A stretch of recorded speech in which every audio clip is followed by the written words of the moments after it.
Hello. Is this on? Hi. I'm taking advantage. I have energy today and I feel great, and I'm very grateful to the universe that I feel amazing today. So we'll take advantage. But hi, how are you? I hope your day's going great. Today is Saturday, and I had 2 video topics that I was in between on making, and I can't decide and I couldn't decide, so I'll give you 2 of them, and then we'll see which one I decide to do and talk about, because I think they're both really great. I was gonna draw, but I also didn't want to overexert myself, just in case if I start to feel like I overdo it, so I'll draw soon, but not today. Here's the 2 topics I was thinking of. One, the life of a quiet girl, and being quiet and timid, and growing up, especially in elementary school, I was the quiet girl. I had a very soft-spoken, very quiet voice, and I still have a very soft tone voice, but now I think I'm just louder. Thanks to my brother, I think. My little brother definitely made me louder. And obviously growing up in life experiences. The other topic I was thinking of was coming back to creativity and creating stuff as an artist, content creator, whatever, after taking a long break. So they're both like really good. I don't know which one calls to me. I think I will go with the first one though, because that was my first thought. And then we'll come back. The other topic maybe I'll do when I'm drawing. But being the quiet girl, as an ex-quiet girl, who still kind of is a quiet girl. I love peace and quiet, I will say that. Oh my gosh, I love calm energy. And I know one day, maybe if I'm lucky, I'll have kids and it'll be really loud in my house. And I won't have a moment of silence to myself. So right now I take every juicy, delicious moment of silence and cherish it. But I'll be excited to have a kid if I ever do have a kid. So, but I'll give you my experience growing up. Growing up, I went to public school. It was the early 2000s, and all my teachers were very old and were taught in they were in their later years, so their main era was like the 90s, late 80s. I had this teacher, who knows where she is now, wherever she is, may the universe protect her, because she, at the end of the day, she did with what she knew. She tried her best, plain and simple. She tried her best, even though she was kind of mean. I'll get to the point. Her name was Miss Watson. She was my 3rd grade teacher, and she was notorious or infamous, I don't know what word to use, but she was really mean. Everybody knew her as the meanest teacher in 3rd grade. And I vividly remember the summer before starting school, we would go and check our little names on the list, and sure enough, there was my name under Miss Watson. And my family friend at the time turned around and said, "Oh my God, I'm sorry. You got Miss Watson. She's the meanest teacher in 3rd grade." And I felt this tiny. Granted, I was small, but I felt this big. And I was like, oh my gosh. Okay, fast forward, school starts. And yeah, she lived up to her name as being the meanest teacher.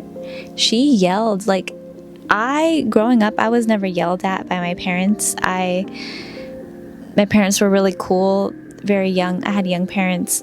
My mom had me when she was 19. My dad was 21-ish. And so they were really trendy, very hip, and didn't hit me, didn't yell, all the stuff, because what they grew up, they changed. What their parents did, whatever. And so I was never yelled at. And that was the first time I genuinely got yelled at. And I'm not talking about oh, she talked to me firm and stern. No, she was shivering and shaking and spitting. And I was and I would cry. She like I said, I was a very soft-spoken girl. She would ask questions, and then for some reason, like in the school system, they really want you to participate and raise your hand. So I would try, raise my hand, and I would talk, but I had a very soft voice, and I was very shy and very like, one, it was probably my personality type. Two, also I was the first child. Three, like, I didn't really go to much group activities. I wasn't in sports and stuff like that. So I wasn't really exposed to being loud. I loved my quiet time and drawing and playing with my imaginary friends. So I would try and participate in class, and Miss Watson, from what I remember, I could be totally like gaslighting myself from this story, but she would not like that I was quiet, and she would yell like, "Speak up!" I don't remember what exactly she was. I don't remember exactly what she was saying, but I remember she was yelling and spitting, and like the whole class would stare. And of course, being the sentimental little princess that I am, eyes fill up with tears because I'm shocked, upset, confused. Exactly what Anthony said. And yeah, it was just like strange. So right then and there, like it kind of left like an imprint. Like I was the quiet girl, and then everyone, like all my teachers would say like, "Oh, she's the quiet one. Friends, you're so quiet." And I always felt like, I don't know, like I didn't purposely become quiet. Like I wasn't like, yeah, I'm gonna be quiet. No, that's just how I was. And it didn't make sense to me, obviously, till now. But growing up, it really was like, I tried, like I'm talking childhood, I tried to be loud, and it just, it didn't really work for me. And I would try to speak up for things, like that I wanted. And it was just hard for me, bottom line. And it led to a lot of silly situations that I got into, but I had to go through them in order to get where I am today. I mean, a lot of issues with me saying no and not saying no loud enough, or not standing my ground. At the end of the day, no one's at fault. I live a much happier life thinking that way. But as I got to my 20s and my brother was born, no, my brother was born when I was 7, but he was the loud one. He was crazy. He was, as most second children are. I definitely owe a lot to him. Like, I owe it a lot to him for molding me and helping mold who I am today. Because one, I think I helped raise him. He's like my child. And I think I'll be uploading this on his birthday. If not, his birthday's tomorrow. Should I start crying? Because I think I will. Side story. I love my little brother so much with my whole entire heart. I think more than he knows. I would literally for him, and I think he knows that. Can I say that on YouTube? I'm sorry. I would literally, whatever. If you have a little brother and you guys grew up close, So happy birthday, Cam. I love you so much. If you're watching this, I doubt it. You got into deep. I doubt you got too deep into this video because your attention span sucks. But that's what I love about you.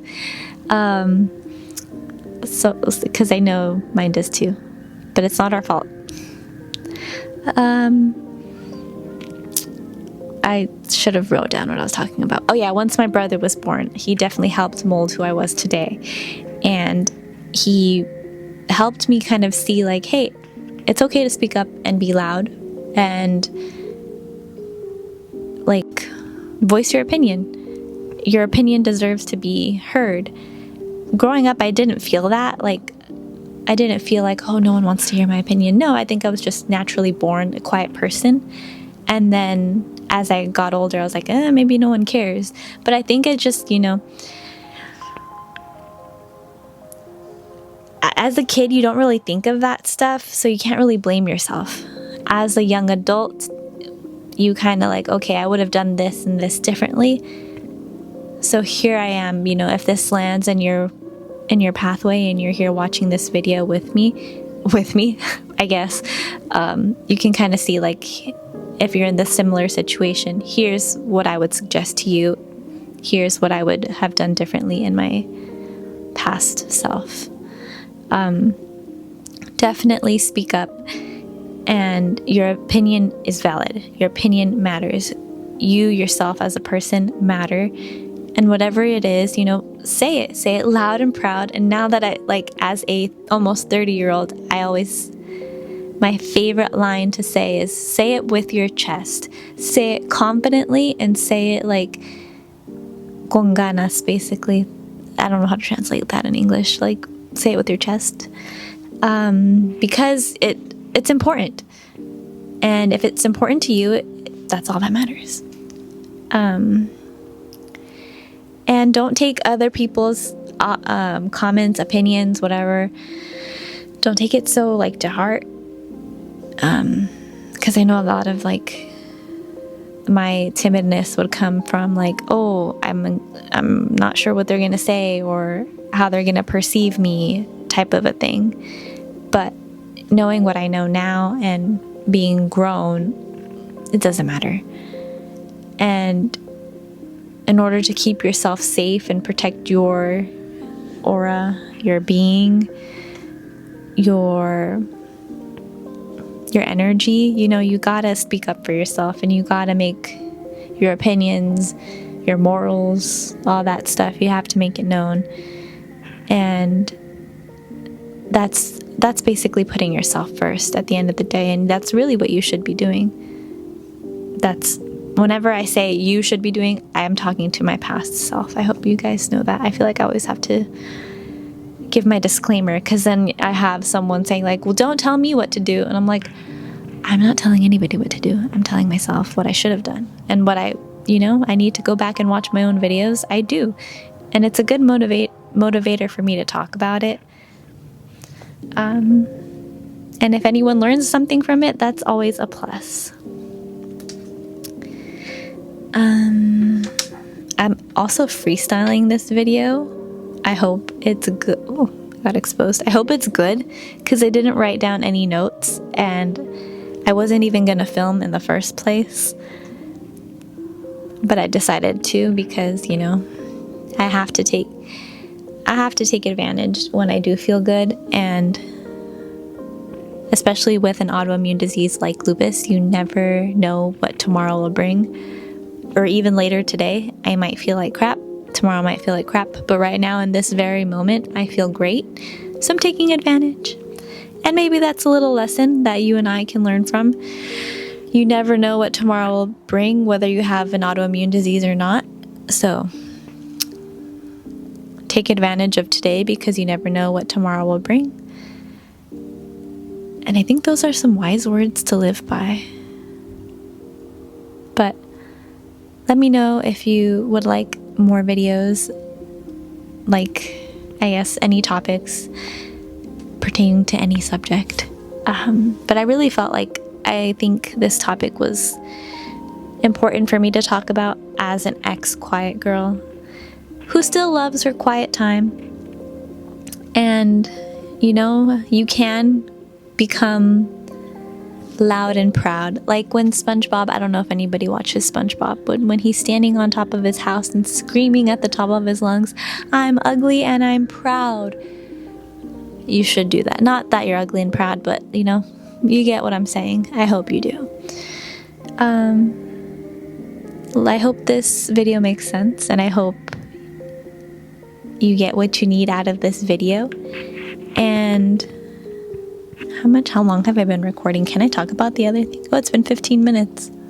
And I moved my camera. I'm sorry. But I guess I can touch a little bit just before I forget because I did have that second idea for the video, and I did really want to talk about it, but it's a little preface. I don't know how to say it, but in books, before you get into the book, it has a little preview. Oh, my husband texted me. Oh, we're talking about Waterloo flavors. My favorite flavor right now has been guava. The guava one, so good. I think it's like a collab they did with Guy Fieri. It's so good. They have it at Sam's Club, but that's not what I'm talking about. Coming back to creativity after taking a break or changing your creative avenue after you're set into doing something, I think is like really important.